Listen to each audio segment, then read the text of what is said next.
A few weeks ago, I posted a poll asking if you all were familiar with Misha Petrov, and the vast majority of you said no. So I just want to say I'm sorry. Hello, and welcome to, or back to, my channel. I'm Kit, and here we talk about harmful nonsense. And today, we're going to have a look at Misha Petrov's video, Feminists Triggered by Tradwives. Before we get into it, I would like to note that I don't know Misha, and these are my thoughts and opinions on the content she puts out for public consumption. That being said, thank you for clicking on this video, and I would like to give extra thanks to my patrons. Links to my socials and Patreon are below, along with sources and resources, and now, on to the reason we're all here. Misha Petrov is, well, per her YouTube bio, she's providing you social and political commentary on today's evolving issues, and her most popular video is Why I Left the Left, which also happens to be the third video she published on her channel. I'm getting a YDHB vibe, but for this video, we'll just be looking at feminists triggered by TikTok tradwives, because, you know, if you say feminist or tradwife, I'm there. Let's get into it. So today I want to talk about some more modern day feminists who are really upset with the tradwives who make these videos online where they cook and clean in a pretty dress, and it makes them very angry for whatever reason. Have we ever actually seen a tradwife clean? Maybe I'm just forgetting, but if I had to describe tradwife content, I would say it's baking and singing the praises of tradwife life. But I do appreciate how she set up the intro. Feminists are just mad at women who want to cook and clean for their families. Weirdly enough, Misha goes from the intro to an article from CNN. A single mother speaks out on how tradwife lifestyle led to her divorce. Curious choice, but let's see what she says. Sporting retro 50s hairstyles and cinched aprons, tradwife influencers have taken over a pocket of the internet. These traditional wives who showcase 30-second videos of homemade sourdough bread. I hate sourdough bread. I hate sourdough bread. I don't know how people eat it. You're eating sour bread. Anyways, and other glimpses into the making of a perfect home are no ordinary stay-at-home moms. They steadfastly believe in traditional gender roles. That means staying devoted to housework and taking care of the children, and being subservient to their working husbands. So here are the videos that they're talking about. Ready? I would like to go on record and say that I like sourdough bread, and it doesn't taste sour to me. Anyway, I find it very telling that the article mentions Anita Templeton, the single mother mentioned in the title, and Alexia De La Rosa, but Misha chooses to use videos of Nara Smith as an example of a tradwife video. None of these women are tradwives, so this is a curious article to choose for a tradwife video, unless the point was to talk about tradwives without actually talking about tradwives. Here's all the food I made my husband for Super Bowl Sunday. I started off by making myself a blueberry thyme mocktail. Let's make some lasagna from scratch. We're about to make the best roasted tomato soup with She's cooking food from scratch. There's just nothing that I think that's impressive. She's not saying that you have to do that. Nowhere in any of her videos does she say you have to make everything from scratch, you have to cook for the entire family every single day, or you're not a real woman, or anything like that. No, because she's not a tradwife. Why is Misha talking about Nara Smith when the article she started with said nothing about her? Is she trying to say that when people talk about tradwives, they're talking about Nara? Why didn't she stick to what the article was actually about? Or does Misha want to convince us that tradwives are no big deal and they're just women who like to cook for their families? We watched some more Nara videos, and I suspect Misha is trying to poison the well by highlighting Nara's family and cooking. The great thing about feminism is that it does give you the choice. If you want to be a tradwife, be a tradwife. If you don't want to be a tradwife, don't be one. If you want to be a girl boss, be a girl boss. As the term tradwife becomes more well known, I think it's being applied to any woman who stays home. And that is not what a tradwife is. A tradwife does cook and clean for her family, but she also believes wives are to submit to their husbands, and then there's that whole white nationalism thing. Tradwife is not a housewife. It's not a stay-at-home mother. It is dangerous, and that is why people speak against it. It is not simply choosing to stay home, it supports a dangerous ideology. Please see the description box for more info. This is not something I'm making up. This has been studied. They're probably actually insecure about the way that they live their life because there's no reason to be upset. Who? Who is upset? She started with an article about when the tradwife lifestyle doesn't work out, and then showed some TikToks about Nara Smith by Nara Smith. There were no critiques of tradwives, no angry rantings. I would say Misha is trying to poison the well again by telling us that people critical of the tradwife movement are just insecure before showing us their critiques, but she doesn't show us any critiques. She's not saying, listen, all women, you have to do this. If you don't do this, you're a failure.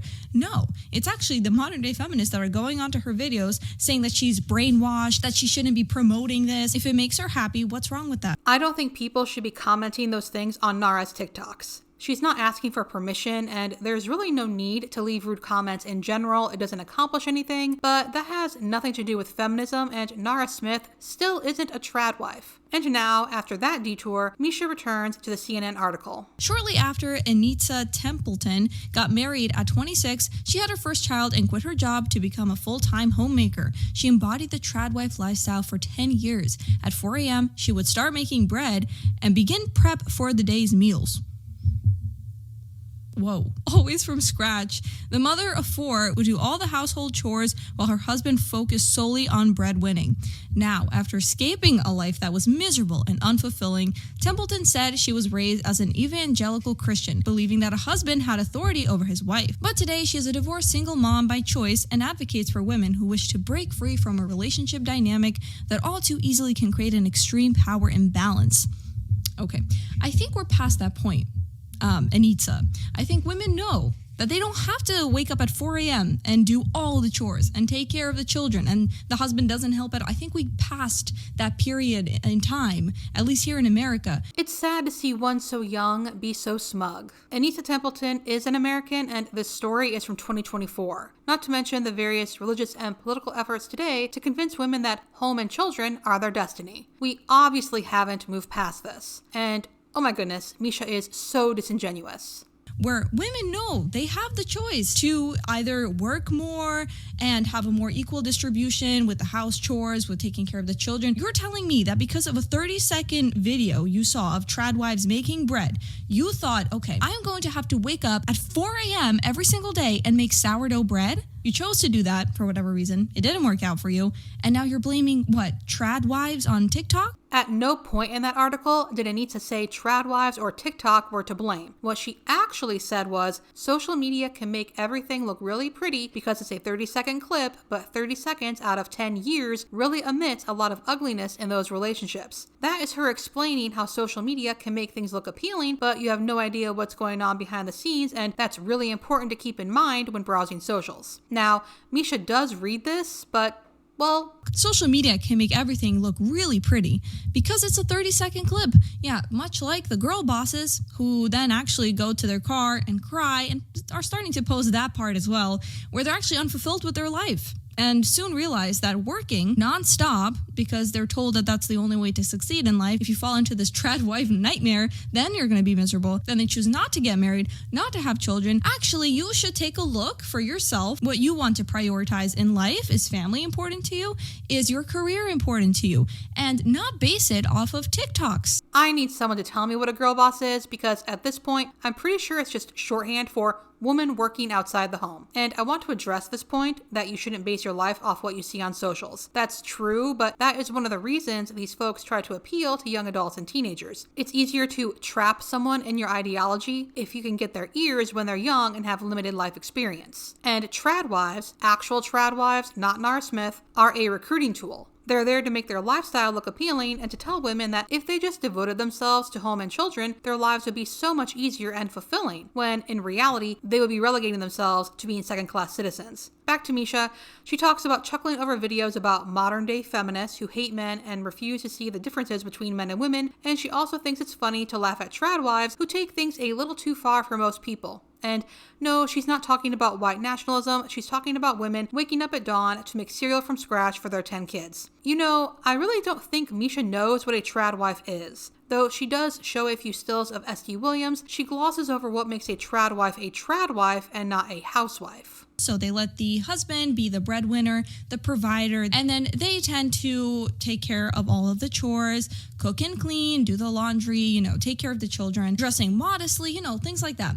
And then the husband, which is very interesting to me because I don't think I've ever heard anyone say trad husband, but, using common sense, the husband would also be a traditional husband. And if that kind of relationship works for you, that's fantastic. I believe a trad husband would be called a fascist. I'm tired of this. No one, feminist or not, cares if you cook or film yourself when doing so. Yes, if you're online, you're probably going to get unkind comments. That is the unfortunate nature of being online. It has nothing to do with feminism. And I initially thought Misha was confused because of people muddying the waters by calling tradwife where there isn't one, but now I think she's actually the one doing it. She's trying to tell her audience that this young Mormon woman is a tradwife and all she's doing is cooking, admittedly in a more extreme way than most people, and that is why not people, but feminists are up in arms. But no. A tradwife is not simply a woman who has kids and stays home, and I wish Misha would do her research. But if she did, I guess that would mean she couldn't make this video. Honestly, does Misha not wonder why they add traditional to the word wife? Has she not wondered why Esty went on news shows to talk about her lifestyle? Hasn't she been curious as to what differentiates a tradwife from a housewife? We're not going to get into that, of course, but you know what we are going to get into? Culture war. Also, when things go too much into the extreme. So when people are shamed for not being stereotypically feminine or masculine, which nowadays it's more so the opposite, where, they see this in a pretty dress cooking for her family and they just get mad. And it just annoys them so much. Yep, that's it. We're okay with saying women have to submit. We're okay with white nationalism. It's the pretty dresses that push us over the edge. Misha trots out the tired lines about how forcing people into this lifestyle would be bad, but it has worked for many throughout history, and I would like to know how we're measuring that. I think this is pretty much it. Misha complains about her straw feminists some more, says women who benefit from feminism while rejecting it are hypocrites, and then talks about how women think men want a strong, independent woman, but men aren't looking for a copy of themselves in female form, and it's because of this lie that a lot of people are single. She also talks about the birth rate and gender war and shows some more TikToks of street interviews with what seems to be women out to party.